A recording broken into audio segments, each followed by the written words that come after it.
Hello, Bible readers.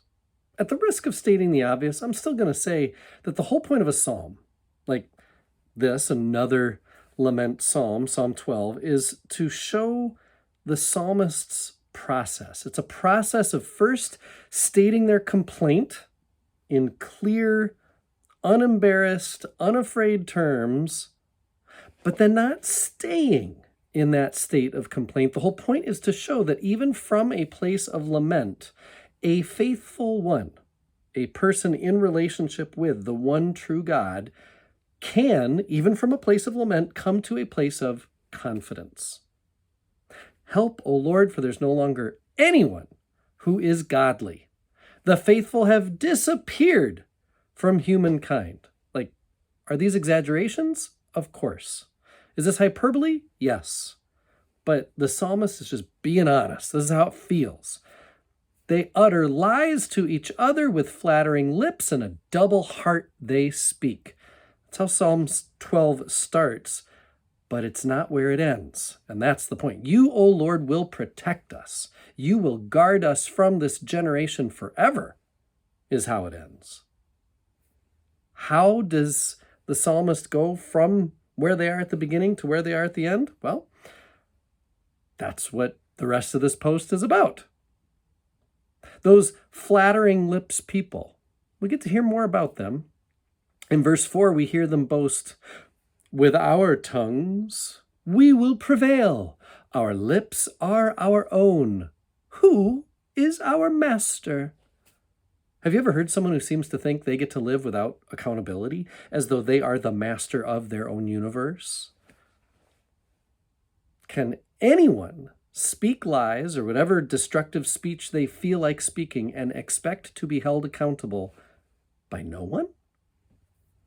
The psalmist paints this picture of arrogant liars who don't think they have to consider the norms of honesty or neighborliness one little bit. My Brueggemann Bollinger commentary says they are a living embodiment of Dostoevsky's saying, "Without God, everything is possible." Anytime I can get an epic Russian author quoted in Bible readers, I'm going to take it. But there's a sense from public liars that they think they're above common decency, that no one can touch them. And that's when the very voice of God comes into Psalm 12 with verse 5.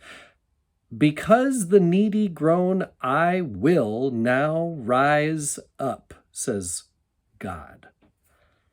Uh-oh, liars. This feels like a dormant volcano about to erupt all over you. So Psalm 12 goes from complaint to confidence, because in response to these people thinking they can get away with saying whatever they want to say, asking, "Who is our master?" God answers clearly, "I am. I will now rise up." So here's another thing to notice. There's three voices in this one psalm, and I've said it once before. I might say it again, but wouldn't it be nice if there were like stage directions for psalms so that we could see in an obvious way as to who is doing the talking to whom? In this case, the three voices are the psalmist, obviously, bringing the complaint. The second voice is the adversaries, the enemies, who are like, "Who's our master?" And then the third voice is God's voice. The good news is that the more we read the Psalms, the more we're going to get used to multiple speakers. We'll just get used to that device, you could say. That's how the drama unfolds in just a few verses. Here's another thing to take from Psalm 12. Israel imagines itself as placed between enemies and God. At times it can feel like the enemies are closer, but God's actions are brought with great speed.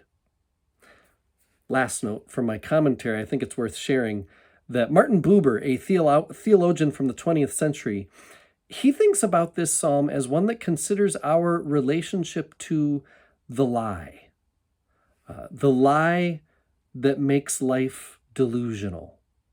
There's a lot more to say about this concept, this idea that Buber uses throughout his theology, but it's rooted in the lie that the serpent tells the humans in the garden, be like God, basically is the lie. Live a life you weren't built to live.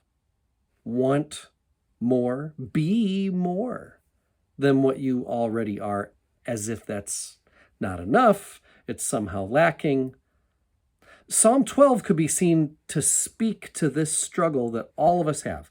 Can we be preserved from the power of that lie, a power that tempts each and every one of us to live in a direction that is devoted to that lie itself, away from the truth, away from God?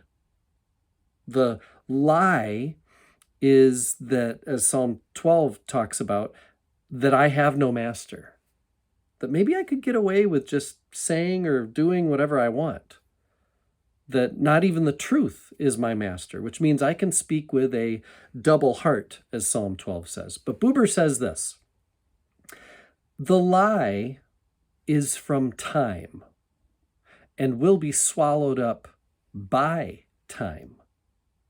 The truth, the divine truth, is from eternity and in eternity, and this devotion to the truth, which we call human truth, partakes of eternity. In other words, there will be a time beyond time, actually, when the lie cannot be and will not be, because the truth will be all there is.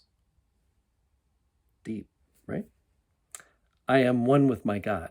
My God is with us, all of us, at all times and in all places.